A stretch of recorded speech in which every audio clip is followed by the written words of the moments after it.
E aí pessoal, tudo bem? Leonardo que fala e hoje é um dia muito importante. Esse é o primeiro vídeo do canal Inteligência Fiscal, o canal que vocês escolheram o nome na nossa enquete no Instagram, que vai falar sobre conceitos gerais de ICMS. Mas antes da gente começar, já deixa o teu like no vídeo, te inscreve no canal, indica para alguém e vamos embora falar sobre esse assunto, tá bom? Vamos lá, o que é o ICMS? ICMS é o Imposto sobre Circulação de Mercadorias e Serviços. Ah, mas é um imposto sobre venda, Leonardo? Porque quando eu vendo eu pago ICMS. Sim, ele é um imposto sobre venda quando há circulação da mercadoria, quando a mercadoria troca de mãos, quando a propriedade é transmitida de um lado ao outro, tá bom?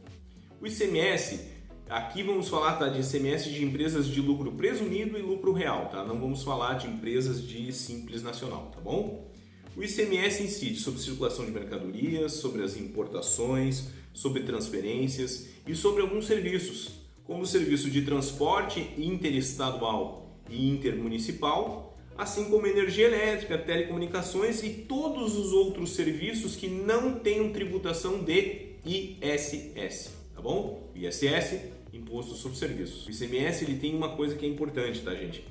Ele é de regulamentação dos estados, tá? Significa dizer que a gente não tem um ICMS, a gente tem 27 ICMS diferentes. Cada estado tem o seu regulamento, aqueles produtos que eles dão mais ou menos incentivo, mais ou menos benefícios e que tem mais ou menos essencialidade para aquela população, tá?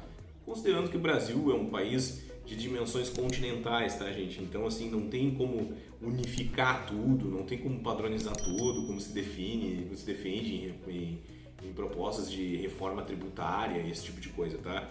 Isso é conversa de gente que não entende nada do assunto. Os estados podem regulamentar o ICMS como eles quiserem, Léo? Sim, mas eles têm que respeitar alguns preceitos, como, por exemplo, a Lei 87 de 96, a lei famosa, a Lei Candir, né? Que é uma lei que regulamenta em âmbito federal o ICMS, ou seja, dá limites, dá maneiras que os estados têm que seguir dentro daquilo ali, e em muita coisa a Lei Candir é lacônica, ela não fala o suficiente, ela não traz certos esclarecimentos e os estados acabam regulamentando por conta própria. Uma coisa importante dizer também, gente, o ICMS não incide sobre exportações. Se você vender sua mercadoria para outro país ou mandar para uma trading para fazer isso, que se chama de exportação indireta, não haverá incidência de ICMS, tá bom? O que isso gerou, tá, gente? Até a Lei Candir, até antes de 96, pela Constituição, os estados tinham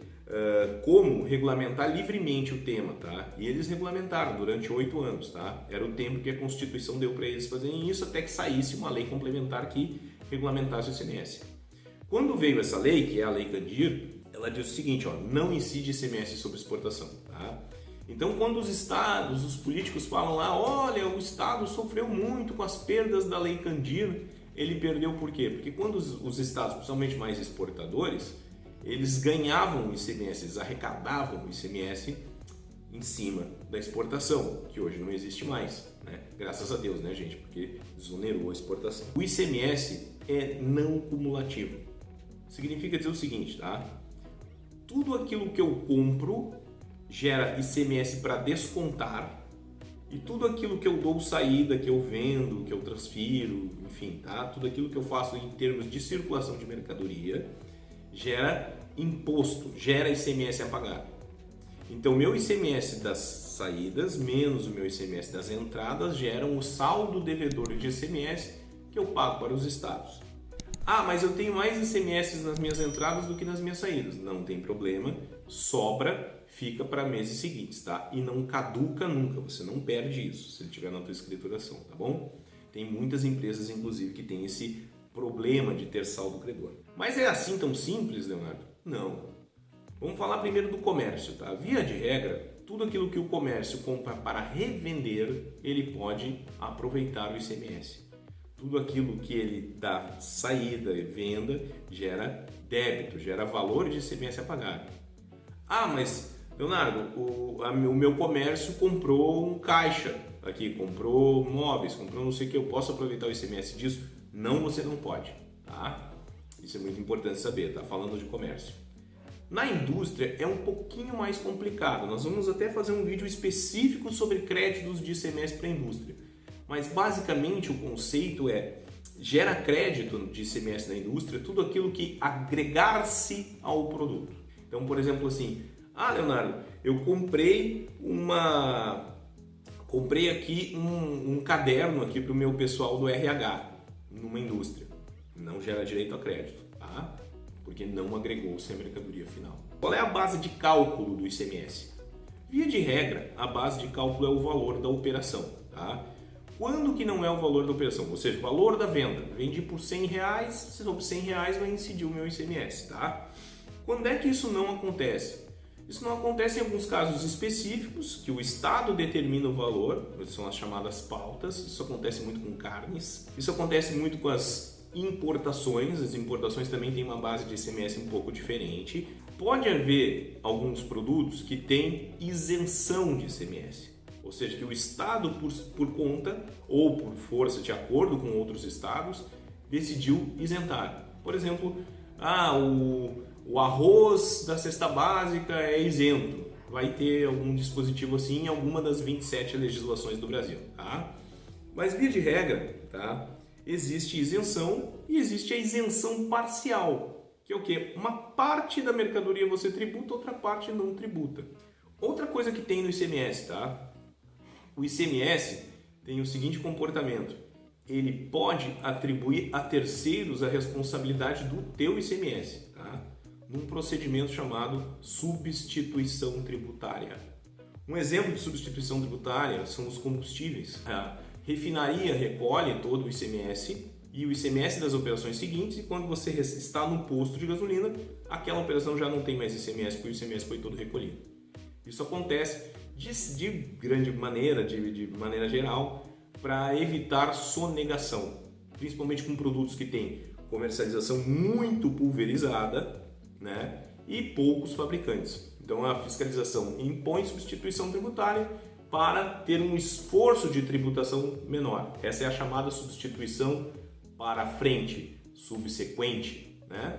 Mas existe também a substituição antecedente, que é quando, por exemplo, um produtor rural vende um gênero alimentício natural, in natura, para uma agroindústria, e aquela operação não incide ICMS. Quando a agroindústria dá saída do produto pronto, ela recolhe ICMS. Como ela não teve crédito nessa entrada, ela automaticamente recolheu ICMS pelas duas etapas. Existe também a substituição tributária concomitante, que acontece muito com as operações de transporte, né? Você contrata um transportador que não está inscrito no teu estado e o estado pode atribuir para você, tomador do serviço, a responsabilidade do recolhimento daquele ICMS. Uma coisa importante, tá? Qual é a alíquota do ICMS de um produto? Como é que eu sei que aquele produto é tributado em 17, 18, 7, 12, 25? Tem duas situações, tá? A primeira situação são as operações interestaduais, ou seja, do Rio Grande do Sul para São Paulo, de São Paulo para Bahia, da Bahia para Minas, de Minas para Pernambuco e assim por diante, tá? Essas interestaduais, elas são determinadas pelo Senado Federal. O Senado, com resoluções dele, até porque o Senado são os representantes dos estados, o Senado determina quais são as alíquotas, tá? E o Senado publicou duas resoluções que falam sobre esse tema. A Resolução 22 de 1989 e a Resolução 13 de 2012, que trata exclusivamente de mercadorias de origem estrangeira ou parte estrangeira. Tá? E dentro dos estados, como é que funciona? Dentro dos estados, cada estado tem o direito de colocar a alíquota que ele achar melhor. Tá? Via de regra, essas alíquotas vão de 7% até 25%, 30%, tá? Dependendo especialmente de uma coisinha chamada essencialidade. O ICMS prega, né, que quanto menos essencial for uma mercadoria, mais tributação de ICMS ela terá. Por exemplo, um arroz, ele vai ter uma tributação muito menor do que uma bebida alcoólica. Tá? Perfumaria vai ter uma tributação muito maior do que, por exemplo, o feijão. Cada estado, via de regra, tem uma alíquota base, uma alíquota geral, e varia muito pouco, vai ver de 17, 17,5%, 20%, mas é isso aí, tá? A alíquota geral de ICMS da maioria dos estados vai de 17% a 20%. A gente falou de substituição tributária, tá? Mas não existe só isso no espectro daquilo que os estados são obrigados às vezes a acordar. Tem muita coisa que os estados acordam em termos de ICMS. Regras que se definem, códigos fiscais, códigos de situação tributária, como que determinada coisa vai para a nota, né? Como que o layout da nota eletrônica tem que ser preenchido, como que aquilo vai ser entregue no SPED fiscal, que é a obrigação de apuração do ICMS para as empresas de lucro real presumido. São congressos, são colegiados técnicos que estão abarcados por um órgão chamado CONFAZ, que é o Conselho Nacional de Política Fazendária. Tá? O CONFAZ ele é formado pelas secretarias e subsecretarias de Fazenda de todos os estados e também pelo Ministério da Fazenda do governo federal, seja o governo que for. Tá?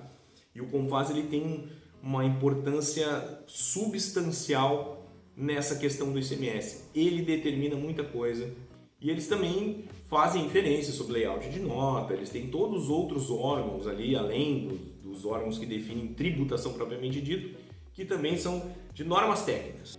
É bastante coisa para processar. Eu recomendo para vocês darem uma lida na Lei Complementar 87 de 96, é uma lei pequena, mas ela é um texto base e é um texto que serve muito para quem não entende muito de ICMS, ter uma introdução. E é isso que eu quero com vocês aqui hoje, uma introdução ao tema do ICMS. Nós vamos fazer alguns vídeos de ICMS e vai ser muito divertido porque eu adoro o tema do ICMS. Eu comecei a minha carreira com ICMS e até hoje eu sou um profissional que é muito respeitado no mercado pelo meu conhecimento do ICMS. Eu sou Leonardo Hartmann, este é o canal Inteligência Fiscal. Não curtiu o vídeo ainda, curte agora. Não te inscreveu no canal, tá de sacanagem, né? Já era para ter se inscrito. Te inscreve aqui, indica para um amigo, indica para um colega da Contábeis, indica para um colega advogado, indica para todos os teus amigos, para a tua empresa, indica para o teu chefe. Nós estamos aqui para falar sobre tributo, porque tributo é dinheiro, gente, especialmente no Brasil. Um grande abraço e até a próxima.